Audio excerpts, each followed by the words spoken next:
Okay, this is our bicycle route through Macedonia and Greece, and we crossed over from Albania at this border crossing and arrived in Dibar at night just in time to see some wild dogs digging in garbage. We stayed overnight above a gas station, then continued along the next day down this riverside, which could have been absolutely gorgeous if it were not for all the garbage. It was a fairly nice road, and then it started to get busy the farther south we went, so we went off the main road to the village of Vivchani, and right before the village, Benoit got a flat tire, which we think was probably due to the really bad roads in Albania. Then along a back road to the lake near Struga, and then along the lakeshore to Ohrid, which is a very famous spot along this big lake in Macedonia. Then down, we stayed overnight in this small village. Then we took this mountain pass, the Galitsica mountain pass, which was actually snowed in at the top. We could just barely push our bikes through the snow, and then we had a very cold descent where we almost froze to death. We stayed overnight here, then back up along a fairly uninteresting road except for the crazy many kilometers of cobblestone, which we were a little surprised to see. Then we went off the road to a village called Dihovo and stayed there. Then through Bitola and up to Prilep, where we had hoped to stay at a monastery, but it was too high and too late in the evening for us to reach there.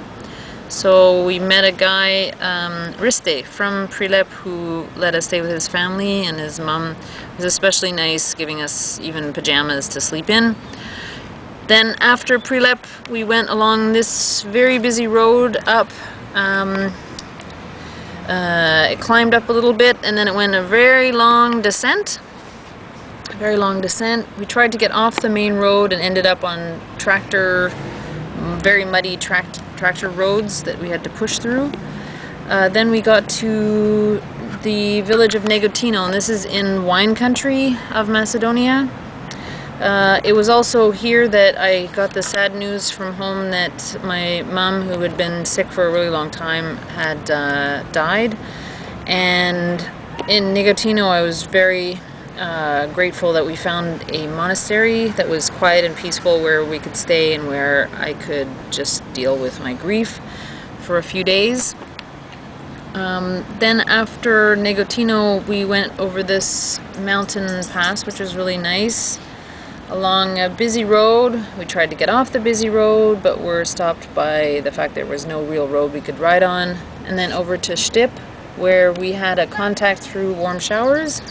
Zico and his family, who were really helpful in just letting us stay with them as we tried to arrange our travel back to Canada. And we found out the closest, cheapest way we could get home was to take a flight from Greece in Thessaloniki in Greece. So when we were ready, we cycled back down. Zico rode with us as far as here. We kept going. We stayed overnight in Strumica, all the way down to this lake. Here we crossed into this is the border into Greece. And then I'm going to switch maps. This is the map of Greece, but this is the same lake. So this is the border crossing, and we went down a very busy road. Then we got off the busy road onto slightly nicer. For 11 kilometers, it was gorgeous. And then into a nightmarish, very busy highway into Thessaloniki. And once we were in Thessaloniki, then we had to climb to, I think it was the highest spot in the actual city, where we had our hosts with, we stayed with a woman, Zoe, who was very kind and helped us get home to Canada.